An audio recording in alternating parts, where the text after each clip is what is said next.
Bienvenidos a Deporte Disruptivo. Muy buenas familia, bienvenidos a Deporte Disruptivo.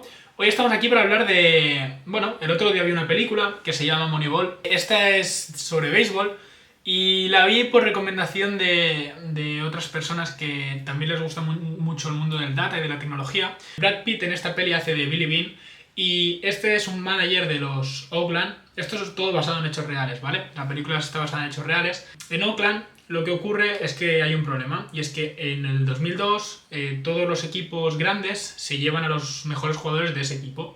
Entonces se quedan sin plantilla y sin dinero para fichar.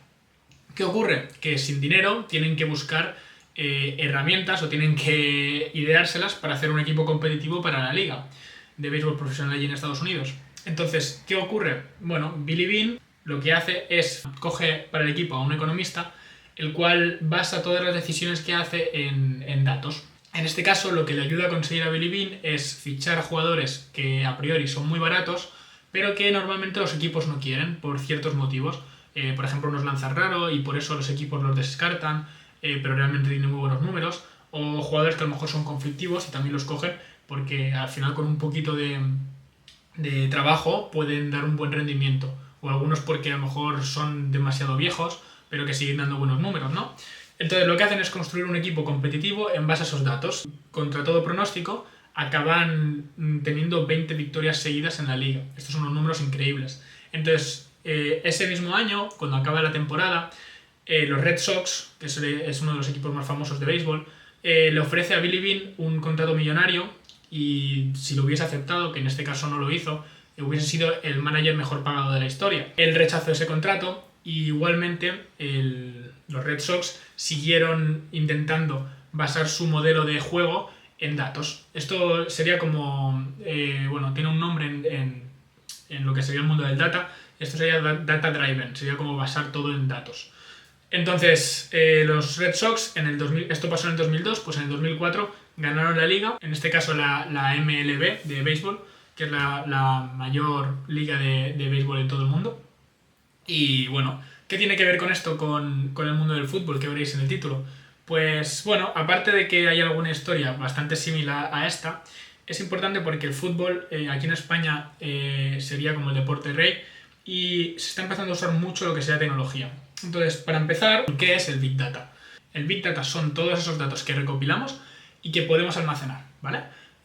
Sin entrar en mucha definición técnica. Esos datos los recogemos con según qué wearables. En el fútbol, ¿cómo se recogen? Pues mira, antiguamente se recogían, por ejemplo, con una hoja de papel. La gente, los entrenadores, en este caso normalmente eran los preparadores físicos, o los ojeadores, lo que hacían era apuntaban todos los datos de interés que le interesaban al entrenador tener y luego hacían sus estadísticas en base a eso. Después pasó a lo que sería la hoja de Excel, donde era un poquito más práctico, y hoy en día esto está bastante automatizado. Sin embargo, Big Data es todo lo que podemos recopilar, por lo tanto, si yo quiero pedir el RP de mis jugadores y hacerlo de forma manual, eso lo puedo añadir a mi base de datos. Al final eso es algo que hago de forma manual. Sin embargo, lo que más se utiliza, sobre todo en el fútbol, suelen ser GPS, ¿vale? GPS o LPS. GPS es como Global Position System, usan satélite, y LPS usan antenas. Es como si tengo un campo de fútbol, coloco distintas antenas en el campo y me mide la distancia, ¿vale? La distancia y muchos valores. Ahora entraremos en eso. Entonces, GPS más comunes, pues por ejemplo tenemos el de Wimo, que es un dispositivo que te mide muchísimos datos, entre ellos la aceleración, los impactos, te puede medir la distancia recorrida total por el jugador, te puede medir la velocidad absoluta, te puede medir, sirve incluso para hacer zonas de temperatura, por ejemplo, donde pasa más tiempo ese jugador. Es una infinidad de datos increíble. Y después lo que hemos comentado, podrías cogerlo de forma manual. Incluso hay muchos entrenadores, preparadores físicos o data analyst que siguen recopilando información en Excel o incluso a mano. Por ejemplo, si tú quieres saber cómo está tu jugador te dirá del 1 al 10 cómo está, pues tú eso lo puedes recopilar y meterlo y juntarlo con esos datos para sacar otras métricas. ¿Quién recopila todos estos datos y quién es el encargado de hacerlo? Bueno, ahora se está llevando mucho la figura del data analyst sobre todo en los deportes de equipo, en este caso en el fútbol, Y yo creo que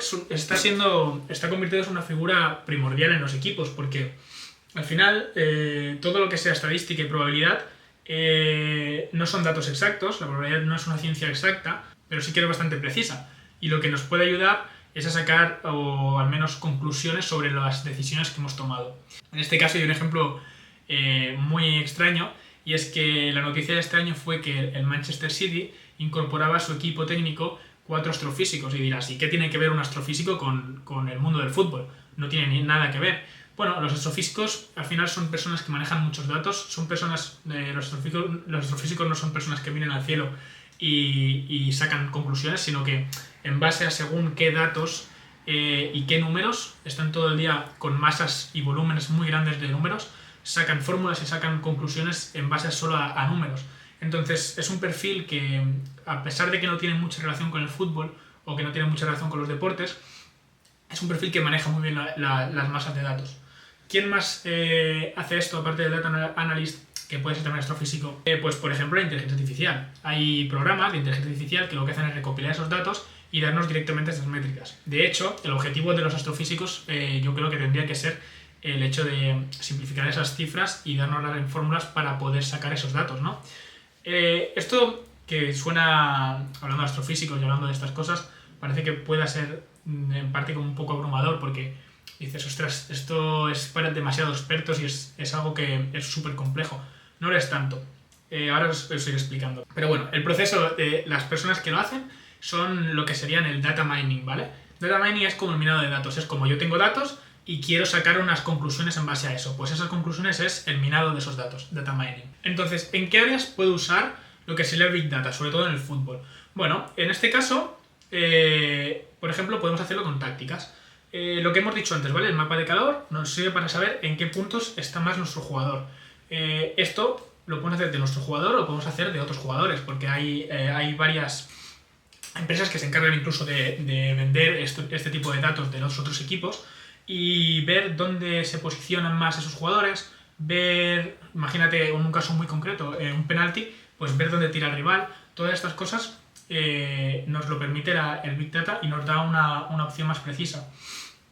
Esto en cuanto a táctica. Luego, en cuanto a prevención de lesiones, el tema de los GPS y lo que hemos comentado, por ejemplo, de Wimo, lo que la mayoría de preparadores físicos usan es para medir la carga externa. Para que no lo sepa, la carga externa es como lo que hace el jugador, y la carga interna sería lo que le supone a ese jugador. Por ejemplo, carga externa, pues estos aparatos nos dicen cuánta distancia ha recorrido, ¿vale? Pues podríamos poner cuánta distancia ha recorrido y a qué velocidad. En cambio, la carga interna incluye otros parámetros, como por ejemplo psicológico, es cómo se ha sentido en el entreno y cuánto esfuerzo le ha supuesto a él, porque a lo mejor ha recorrido mucha distancia a mucha velocidad, pero está fresco. Pues entonces a lo mejor la percepción del esfuerzo ha sido un poquito más baja. Dicho esto, una de las áreas donde se estila mucho es en el fan experience. Tú cuando estás en la pantalla mirando un partido, puedes ver, por ejemplo, la posesión del rival. Puedes ver, por ejemplo, los tiros que se han hecho. Todo esto sería Big Data.